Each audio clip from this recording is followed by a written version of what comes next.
Hello guys, আজ বাজার থেকে একটা ফার্মের মুরগি নিয়ে আসলাম। কিভাবে মুরগিটারে রান্না করি আপনারা দেখতে থাকেন। মুরগিটারে এই যে মাখাইলাম, হলুদ মরিচ দিয়া মাখাইয়া মুরগিটারে সুন্দর করে ভাজবো। এই যে ভাজতেছি মুরগিটারে সুন্দর করে ভেজে তারপরে ভুনা করব মুরগিটারে। এই যে মুরগিটা ভাজতেছি, দেখতে থাকেন। মুরগিটা ভাজতে ভাজতে তারপরে এটারে ভুনা করব। ভাজার পরে বাজার থেকে নিয়ে আসছি মুরগিটা, আজকে এটাকে রান্না করব। সবাই দেখতে থাকেন আমি কিভাবে রান্না করি। প্রথমে মুরগিটারে এই যে ভাজার জন্য দিলাম। আমার মুরগিটা ভাজা হইতেছে, যে এক পিঠ হয়েছে, এখন দেখতেছেন উল্টায় পাল্টায় দিছি। এখন এই অবস্থা হয়েছে ভাজার। ভাজতে ভাজতে ভাজতে ভাজতে মুরগিটা যখন লাল হয়ে যাবে তখন এক পিঠ থেকে আরেক পিঠ উল্টে দিতে হবে। এই যে আমার ভাজা হয়েছে, এখন আমি মুরগিটারে রান্না করব।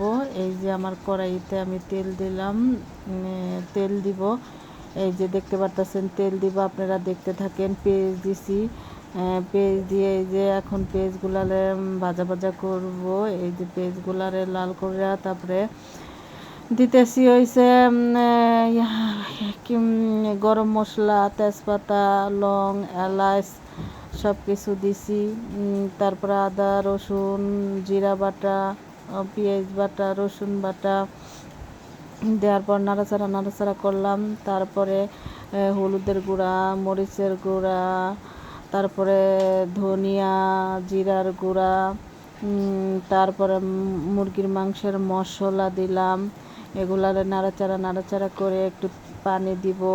মুরগির ভিতরে অনেকগুলো তেল আসছিল, এই তেলগুলাও দিলাম। কেন এই তেলগুলা তো উঠছে, এই তেলগুলা দিয়ে দিলাম। এখন লবণ দিলাম।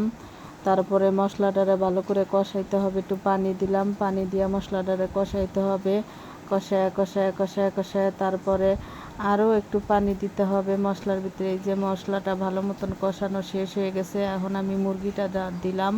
মুরগিটা অনেকক্ষণ নিয়ে কষাইতে হবে। কষাইতে মশলাটা যখন মুরগির সাথে ভালো মতন মিশ হয়ে যাবে তখন আমরা মুরগির ভেতরে পানি দেওয়া লাগবে।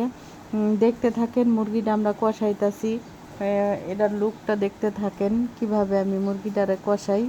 এই যে এখন আমি মুরগিতে পানি দিতেছি, কষানো শেষ। পানি দিয়া মুরগিটারে অনেকক্ষণ রান্না করতে হবে, আপনারা দেখতে থাকেন।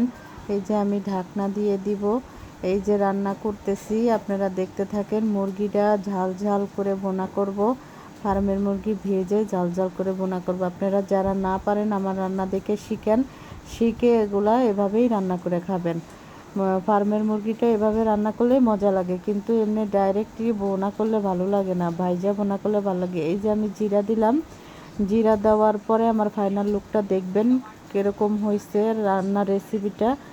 এই যে আমার ফাইনাল লুকটা এই যে আমার ফাইনাল লুক। আল্লাহ হাফেজ।